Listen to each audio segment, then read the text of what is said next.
Welcome back, everybody.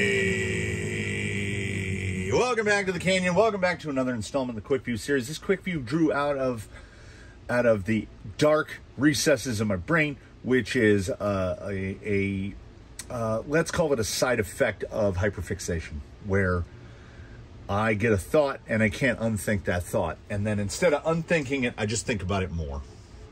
And where this comes to for all of us, where this comes to for mostly you, I've worked through it a little bit. I'm deeper into the process, and what that is this: for this video to make a complete amount of sense, you're really gonna need to watch two other videos. You're going to have to watch the junk view of the Injora KLRM.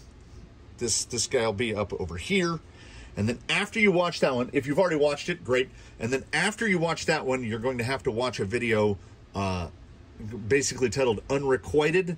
That will be up here as well, because that one is really an explanation for how we ended up where we are, which is the Injora, I call them CLRMs, the fake KLRM, which is, I mean, a very close approximation, and the rubber is good. It's the Injora S3 compound, and they showed not just great, but what I would consider to be grand promise in the first installment. And they come with a foam that is undersized, so the foam does not fill the tire out all the way, and the tire seems to benefit from having some loosey-goosiness. But what that foam also didn't do was add sidewall support, and these sidewalls are floppy, so these tires will just roll over. They absolutely 100% need a dual stage. So I had tried a great many things, and I had butted my head against all of the proverbial walls attempting to get this to work. And it was not working, and it was getting worse and worse and worse. And I started to get to the point where I felt like I wasn't giving it a fair shake. Like I was just trying to treat it the way I treat every other tire, which is try this type of insert, or try this type of insert, or try whatever, and just hope to lucky stumble into something working, and that wasn't happening. So then I started to think, is Injora taking themselves more seriously than I am? Because Injora is, I have referred to it myself as the new era Intigi, only Injora is proving to make better stuff, or resell better stuff. Like they're better at picking it. So the KLRM, the CLRM, the fake KLRM, still stands out to me as one of the, if not the best, Amazon knockoff tire. The fake approach, very good. It would be an interesting shootout between the two, particularly because for a time these were $12 a set, and they're just on Duratrex medium foams, and they still work great. They don't really care about what insert is in them. So the Injora is being a little more particular. I mean, I'm not happy about it. But then I thought, maybe Injora is taking themselves a little more seriously, and maybe they're pro-lining us a little. Let's make a verb out of pro-line. Maybe they're pro-lining us a little. Maybe they have an insert in mind that fits that tire, and maybe it's this one. You know, the one that looks like this one, which also looks like this one, because these are all different. This is a Proline dual stage, this is a Tim 10, and this is an Injora. Now, when you see the pictures on the internet, you might be fooled into thinking to yourself, oh, hey, it's samesies. The Injora, as I'm sure you can see right there, is much smaller, is much, much smaller. Because this guy is the hard rubber, and not really a hard rubber. It's rubber, and it's almost like, it's very strange, this rubber. Compare that to the insert from a Tim 10, and yes, we are talking much smaller and narrower all the way around. And what is the CLRM compared to, say, a Deepwoods? Well, it's certainly narrower. Forget comparing it to a canyon trail. It's a skinny boy. So maybe it needs a skinny foam. And we are going to go into this, and thus it is a quick view. We are quick viewing the Injora Dual Stage. They also make one that has a red inner foam.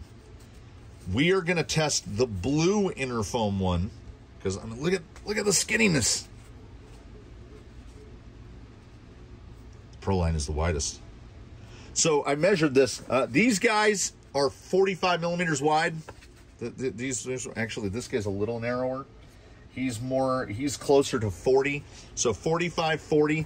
This guy is 30 millimeters wide on the rubber, and the white foam is the same exact width.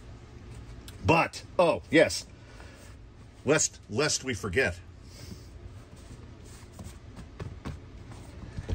15 grams. That's what this weighs. This weighs 25 because this little injection molded foam is a little heavier. This weighs 70 grams. So there's a theoretical world in which you could mount this insert onto a plastic wheel and get up to like aluminum wheel weight levels. Of course, because I think thoughts were thought. It does indeed feel like a pretty intentional fitment. We are not going to go so far as to hairspray or anything. We're not going to go semi-permanent on the mounting. We're not going to try to stop these from slipping. It will also, worthy of pointing out, absolutely smooth, whereas these guys have the inexplicable rib, maybe from whatever the mold it comes off of. And then these are, of course, designed to only work in Proline wheels. So, flat. We don't mind seeing flat.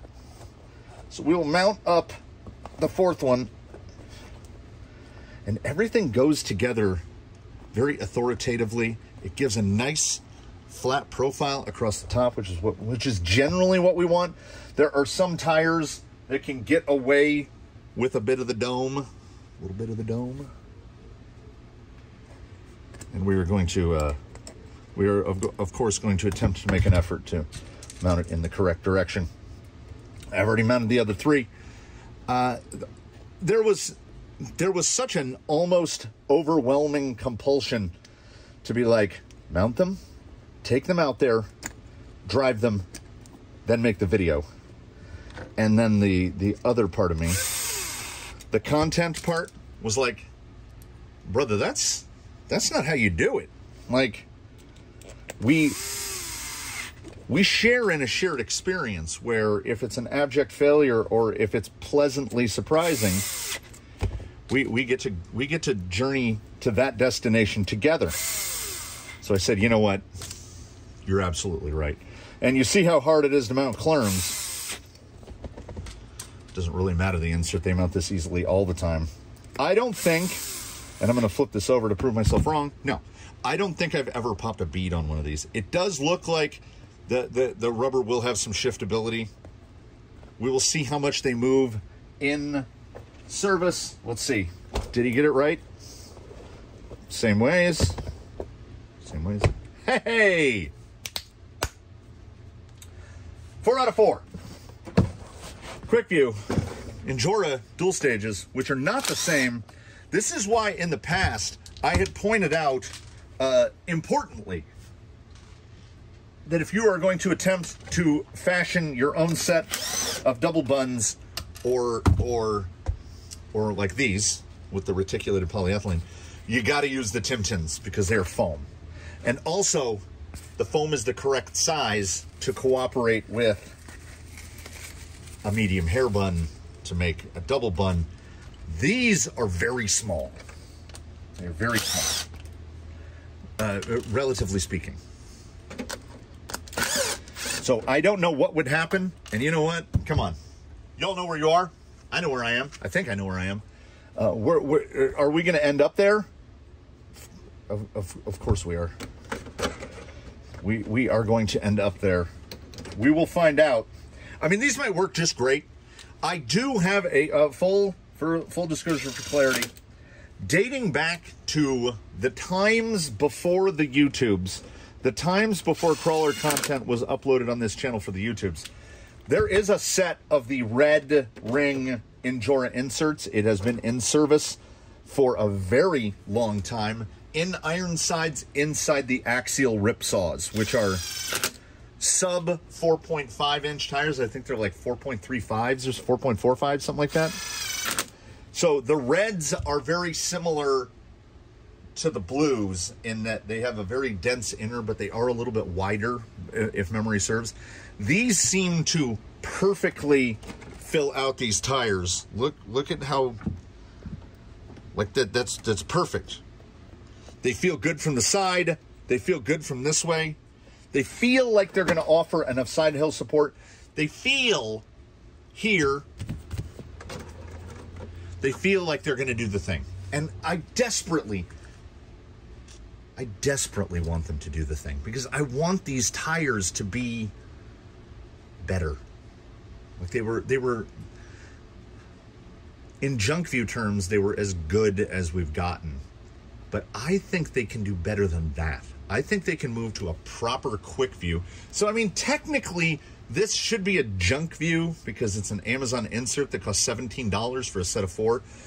But I'm not 100% sure there's anything that classifies as a junk insert unless we're talking about the sofa cushions that come from RC 4-wheel drive that are so dense you can drill holes in them with a drill. Maybe those are junk. But we even got those to work a little bit. Like, even that worked.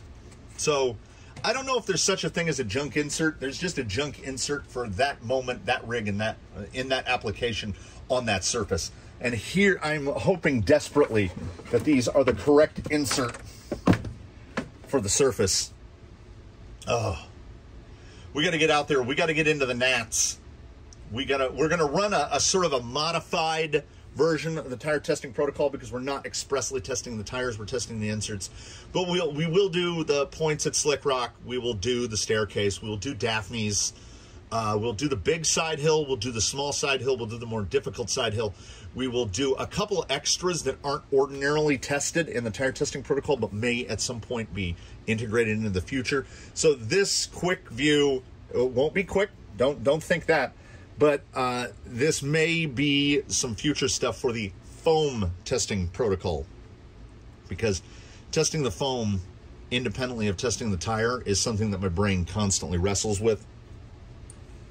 Let's just find out what we got. Let's find out what we got. The drive out from the shop was not nearly as uneventful as the 5 minutes I sat here and waited for that guy with the leaf blower to stop blowing leaves. And it's much like I was listening to, and for frequent viewers, you will remember, there was a guy using a chainsaw. And ordinarily when you use a chainsaw, it's like, brrr, and at most, you're going to hear that chainsaw run for about, what, 10, 12 seconds at tops? That's if he's going through something big.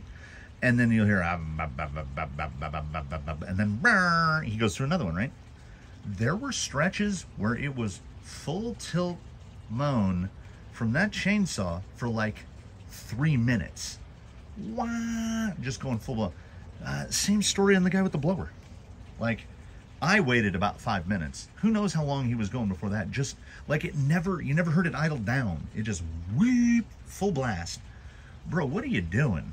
Like, I use a leaf blower out here, and you blow for about 15, 20 seconds, and then you got to move someplace else, and like, where's he put it anyway?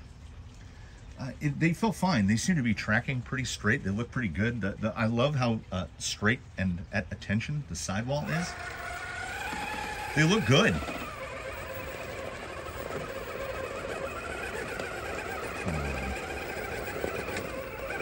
No, that's slidey. That's slidey. Bump on was reasonably okay. If we can't pull this side cut here, yeah, we got the shuttle.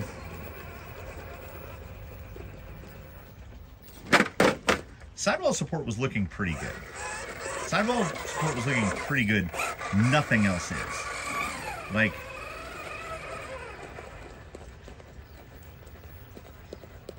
this somehow, and I can't figure out why or how, the physics of this is baffling to me.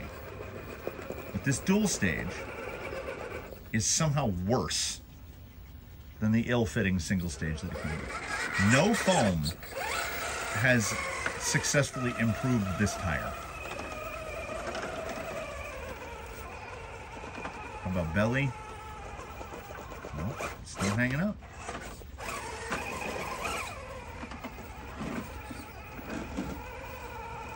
Perhaps. Oh, that's much better. Okay, so pure forward drive in the vertical orientation is not improved, but everything else, like lateral stability, our ability to execute breakover, the tires are maintaining their shape a lot better. So let's see.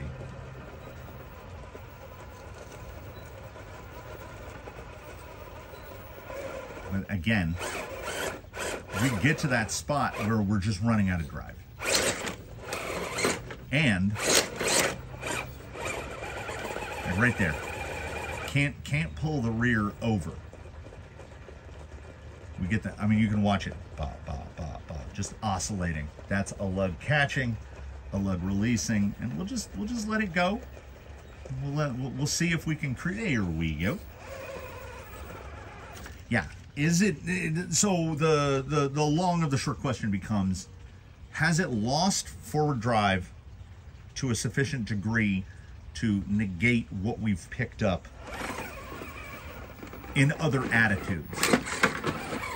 Like that stability right there was really good. That's a rollout portion there, and I mean, it's definitely not going to hurt that instead of, what did I say it was? Instead of 60 total grams of foams, it's 280.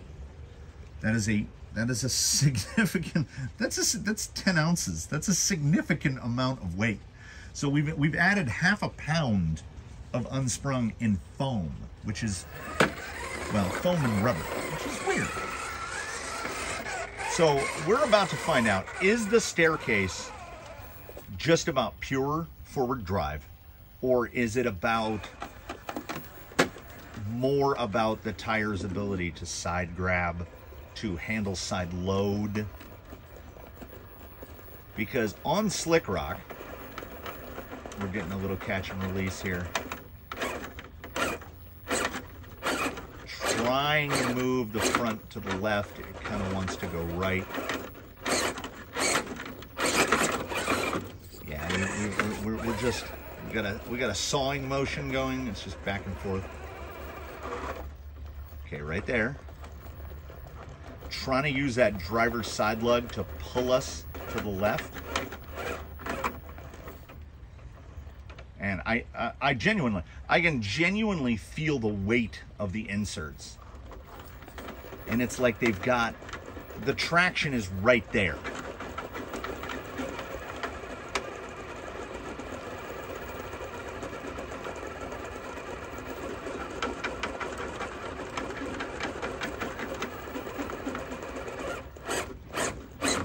You know what I think it is? I think we can make this. I think the rear bumper is fish hooked right there. And I think that's why we're getting the catch and release. Because I'm hearing that tunk, tunk, tunk. Now we're way too far right. Okay, let's try to get over that ledge. We're never gonna pull that. Again, I feel like I'm tightrope walking a little bit. Where, like, how did that even work? How did any of that work? There is a line here. There's a line here that I think this insert tire combo will successfully pass. But that line is skinny. I had made this reference before. I want to say it was in reference to the Proline inserts, that it's a balance beam on the regular Tim, and it was like a tightrope with the Prolines. These tires on this particular kind of surface, and yes, the Clerm, the M, which comes from the KLR M's, that M stands for mud. So we are asking a very lot of these tires and the inserts that are in them. And get up, get up. But again, you know, you can't argue endorphins. You know, you get that pull, and it feels good, man. Like, because part of you knows it shouldn't be able to do it. Like, we're doing something not. Is this a trail tire? Probably. Can it do the thing? It can also do the thing. I mean, at this point, I will certainly admit that we are going to have further investigation of these beyond the Quickview, because I'm fairly confident that every dual stage foam can be improved.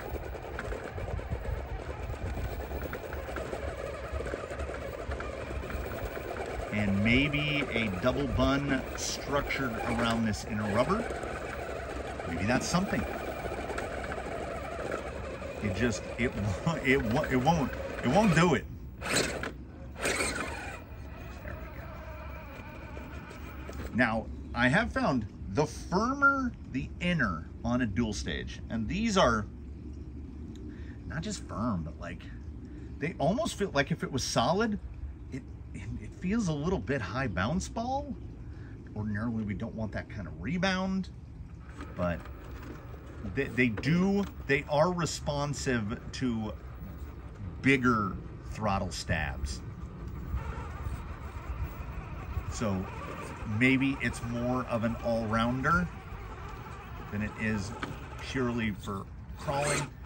This is an instance right here where we're. That crackling, by the way, that's Lexan. So it's not drivetrain. We had worried about drivetrain in the past. And we notch back, notch back, notch back. Yeah, I hope you heard. You got to give a little more, just a little more. And I don't know if that's specifically the tire or the insert working here already. So Slick Rock, I was down, and then I got back up again, and then I was down, and I got back up. They're feeling, they're better, okay? Overall, they are certainly better than they were on the open set. Like, it's doing everything better. I think on the side hill, it's going to do quite well.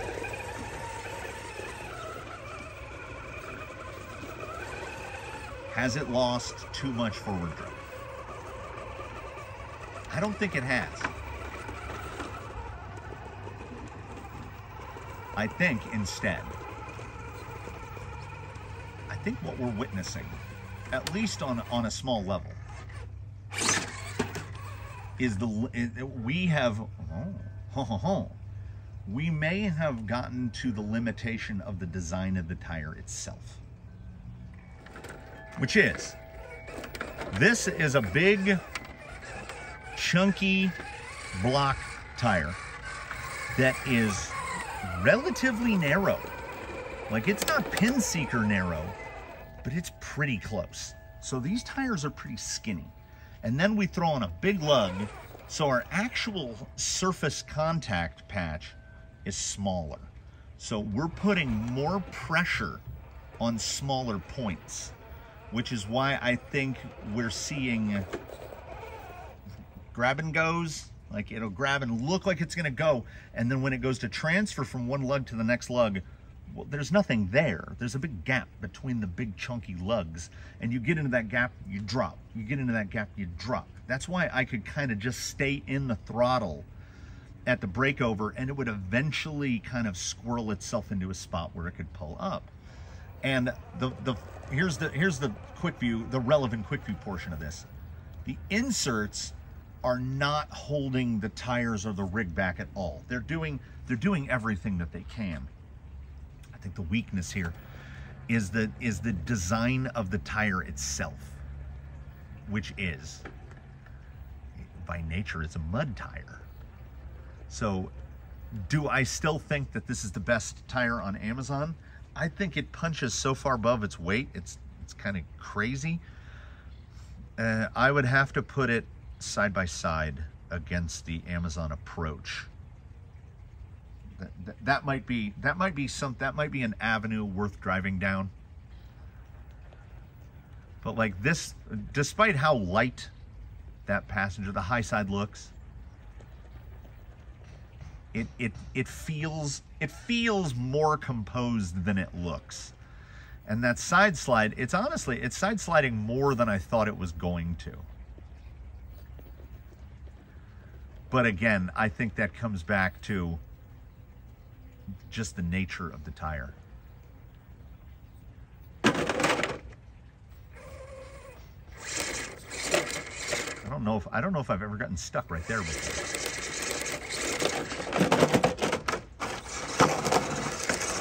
Self-righting, very good, which is surprising. They're skinny, but I guess the flatness of the sidewall.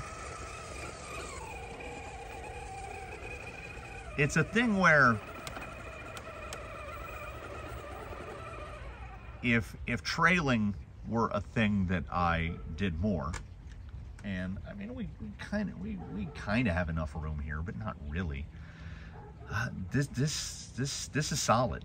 This is really solid, because I feel like sometimes I feel like I'm setting a bar not impossibly high, but very, very high. I have the same expectations of pretty much every tire. And what we're looking at right there, $25 a set for the tires, $17 a set for the foams, 42 bucks. Like, you can spend that on a pair of tires. A set of 3D printed inserts are going to cost you about 50. So what I need to do is I need to shift mental gears. And I'm gonna drag you along through this gear shift with me. Because where we're going with this is, hello, Mr. Wasp, I guess at some level, I have to stop trying to rate everything using the same measuring stick. Expectations should be different. I look at everything from a rock crawling perspective. I don't know if I'm adequately geared to rate things trail-wise. Like, we look at some ability to transition between surfaces and whatnot, but like, how does it do on rock? And not just how does it do on rock, how does it do on what we have here, which is river rock, and he's sitting on mortar mix right now. And I had thought, foolishly, I guess, I had thought that I was driving on a particularly high grip surface. The surfaces of the canyon have proven, in comparison to stuff out in the real world, not to be that. These are not high grip surfaces. They feel high grip to me. Come on. There you go. But then when you get out into the real world, you find out that a typical rock is like 20 grit compared to what we're driving on here. This stuff, it's kind of all slick rock here compared to elsewhere. So what I'm not saying is, baby, if you can make it here, you can make it anywhere. What I'm saying is, I think I'm judging some things unfairly. So I am just trying to be more, I'm trying to get a little more laid back here with this combo. Acknowledge that we're looking at 40 bucks for tires and dual stage inserts, and admit the fact that, yes, do I want more forward drive? Yes. Am I comparing these somewhat unfairly to, like, that load on that front tire, that performance right there, that was great. That was fantastic. But a part of me was like, yeah, but it was pushing a little. Well, of course it was pushing a little. Like, this isn't J-Concepts green, you know? I mean, a set of fossils costs, just the tires, costs more than everything here. And I'm probably gonna have to change the inserts on those as well. And cost is not an object. Cost is always an object. If cost is not an object, then you've vaulted past the crawler's paradox, and now you've just, like, I don't know, I guess what's the point? You're just trying to climb staircases now? Here. There was a point where this ascent right here, I considered relatively difficult. It is a bit knobby.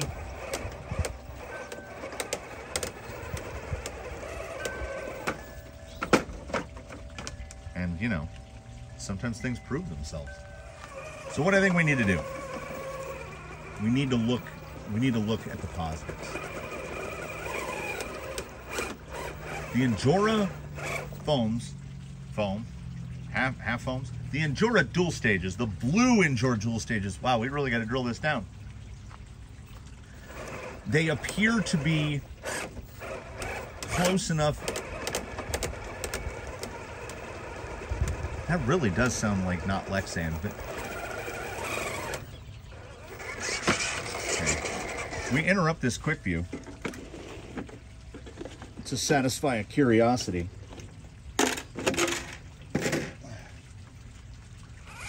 And answer the question, is that Lexan?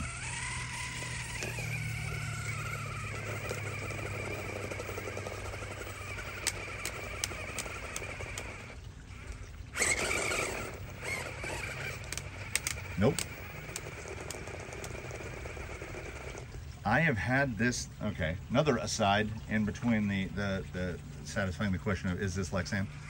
I've had this rig completely pulled apart all the way. Rings and pinions out, gearbox completely taken apart.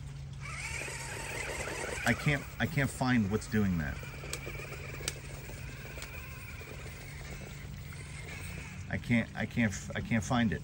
I'm in the position where I'm going to have to wait for it to break. And then when it breaks and takes whatever else with it, I will know what has happened. We will have to truly diagnose this forensically. Where have we decided that we stand on the Injora Dual Stage? Yeah. They're skinny. So you're not putting these in a canyon trail. You're not putting these in anything from Duratrax. They would probably fit in like a J-Concept Scorpio. I'm sure there's some Pro lines that they would fit in.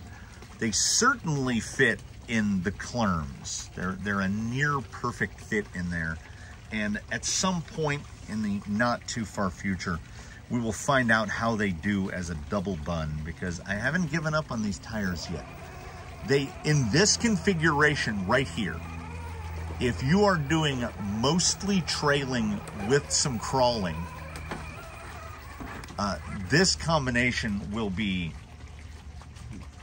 really strong, really strong. The failing and the weakness shows through at the extremes. And at the extremes that I've sort of started to conclude that a lot of people don't go to. I think everything should be able to climb every rock all the time. What is going on?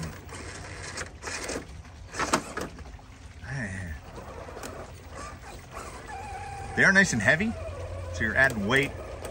They are nice and cheap. Again, I say I don't know how they will function as a double bun, because the blue part, let's just call it the blue part is much smaller than the one from Proline or Tim Tin. So I'm still staying at the point that, like, okay, if you're, and I tried the Tim Tins and these, and they don't work. So if you're one of those out there that bought Clerms, get these foams. They will make it better. It is better. How versatile these foams will be outside of these tires, that is the question. So we may revisit. We will most likely revisit, because I will like to see, A, how do these inserts do in other Amazon offerings? I don't think they're big enough to fill the approaches. Maybe, but I don't think so. How will they do as a double bun? We'll see.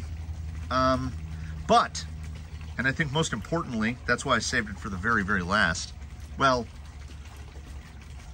the almost very, very last. And that is this. I need to get this out of the way before I talk about another thing. Of the three blue center parts of dual stage inserts, between the Injora, make the little clap, boop, boop, between the Injora, the Tim 10, and the Pro Line, these are the ones that in the hand and on the bench feel the bounciest. They really do feel like the stuff that either some kind of a bouncy ball. A ball a kid would throw at another kid. That's what they feel like they're made out of. Whereas Tim 10s feel like too hard to be Nerf. Pro Lines feel like the tip of a Nerf dart. It feels like a dart a kid would shoot at another kid.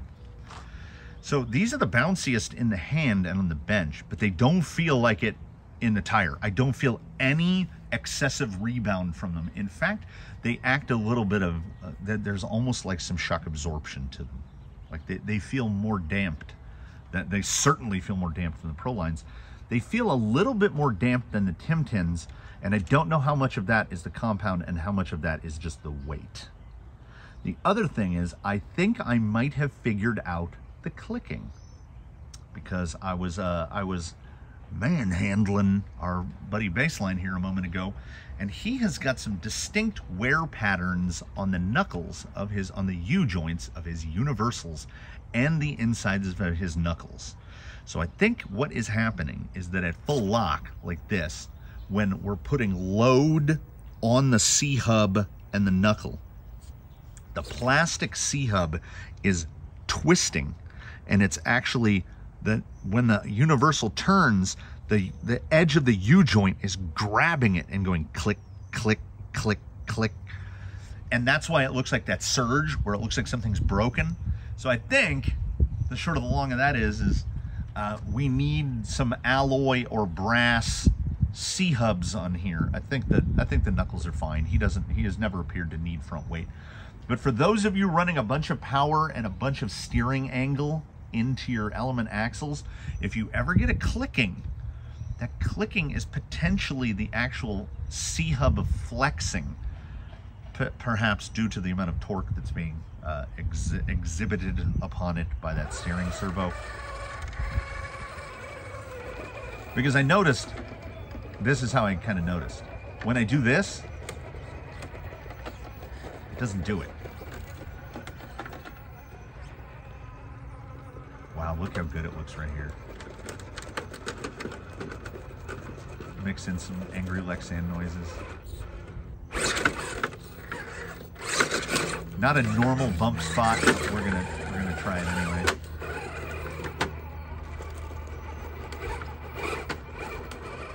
Yeah, these are, like I say, it's not explicitly a matter of lowering your expectations. It's about tempering them. I should know at this point not to expect, everything isn't a Tusk, right? We can't get maximum performance. Everything's not a Rupture or a Rover, or, you know, not everything is blow you out of the water. And at $42, I don't think these have to blow me out of the water. I think that they are far better than other Amazon offerings tire-wise.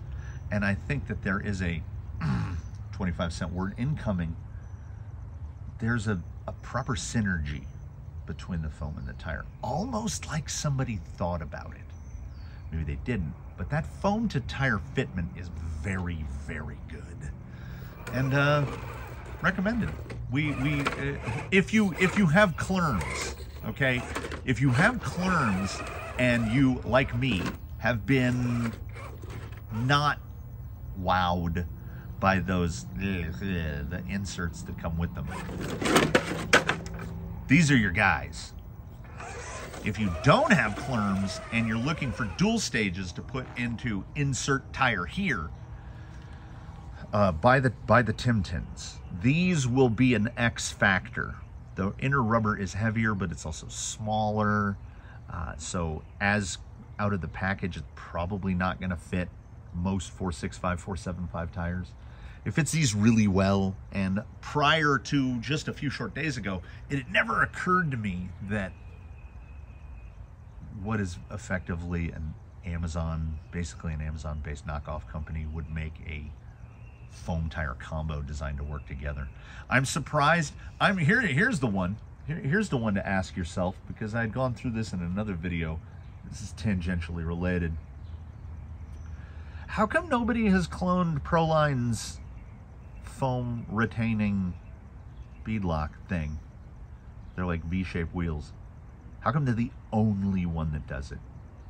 Like, why do we not see beadlock rings that at least have like a center groove milled in them to hold on to the foams? Almost all the foams have that little center rib on them. Why isn't there a groove to accept it on the wheels? Does it not work?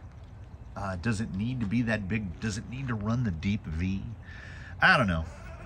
I know that once there were breakthroughs. Breakthroughs were had here today.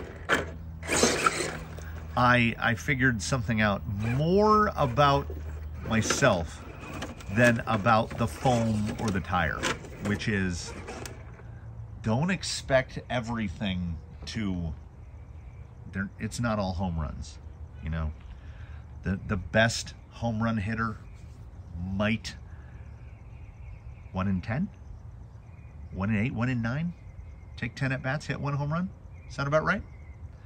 So if we look at tires or inserts in this case through the same lens, I think we arrive someplace more sane, which is we do far better than that in RC crawler stuff. It's not 1 in 10. I would say it might be 1 in 10 that's truly terrible. Maybe 3 out of 10 are pretty darn good. 5 out of 10 are, this is a thing you can buy. And then there's the 1 out of 10. You've got 1 that's truly terrible. You've got 1 that's truly amazing. You've got 3 that are pretty good. And you've got 5 that, well, you could either spend your money there or you could spend them somewhere else. And if I flip that, if I adjust it to accommodate for stuff sold on Amazon at Amazon prices, this combo is at the very least, it's in that 3 that are very good. In purely Amazon terms, it might be that 1. It might be that 1 that's just really, really good. Like you will be hard pressed to Amazon product a tire and or foam, or tire and foam, and do better than this. How long, what's the over under? How long, everyone? How long do you think before we see Amazon 3D printed inserts? Like, doesn't seem like China's embraced 3D printing yet. Is it too time consuming? They're more into injection molding. How long until we see an injection molded version of a 3D printed insert? Injection molded TPU inserts. How long before that happens? Because that, a lot of people have talked about how the 3D printed insert is the future. I don't think it is. I don't think it is. I think that style of insert may potentially be the future. But the inner, I think we've all recognized the inner part does not need to be 3D printed. It can be hard rubber, hard foam, hard whatever. That outer part, the tweel looking part, needs to be what 3D printed looks like. I don't think it's that long. I think within a couple of years, we're gonna start to see off the shelf, adjustable, like how about a 2-piece quote unquote printed insert with different density rubbers or different density plastics. I think that's probably where we're going, because you have to look at it in terms of mass production. Boy, this got philosophical. And that's good. because it means I'm not thinking about the inserts, which means they're doing their job. There you go. And there you have it. If you own Clerms, buy these. If you're considering buying Clerms, buy these. They go together. Peanut butter and jelly. Other aspects unconsidered. I don't know what to tell you about those. So I do thank you one and all for watching. I'm sitting on a glider bench. It's very comfortable. At this altitude, apparently all the gnats hang out around 6 feet off the ground, so they're in my face. But if I sit down, there's no gnats right here. I'm in the shade. I'm playing with toy cars. You know, how bad does it have to get, right? Like this is okay. I can complain at length about the relative shortcomings of inexpensively obtained dual stage toy car tire inserts as I listen to the birds chirp and I hang out in what is pretty much inarguably my favorite place in the world. I thank you all for joining me, even if just in spirit. It is not a phrase that we throw away. It is not a cast off. We wish you were here. If the only way that we can share this with you is through this medium, so be it. Should you ever find yourself in California, try not to do it in July. Go to you go to Australia in July, right? It's the winter. Should you ever find yourself in this part of the world, come on by, man. You can try it out and see what it's like. Live how the other half lives, or whatever. With that, I will bid you adieu. Please do comment below if you have any questions, comments, or concerns about anything that I may or may not have said today. Consider liking this video if you liked it. It apparently helps the algorithm. I don't know how the algorithm works. I guess the comments help the algorithm as well. If you have not subscribed, did I say scribed? If you have not scribed, consider scribing. And we do have channel memberships for which I will make a members only video almost quarterly. It's almost quarterly. But no apologies. I will see you all in the next one. And in between now and then, please one and all, do your very best to have a good one, everybody. This is going to be the shortest drive out of frame ever. We will see you next time.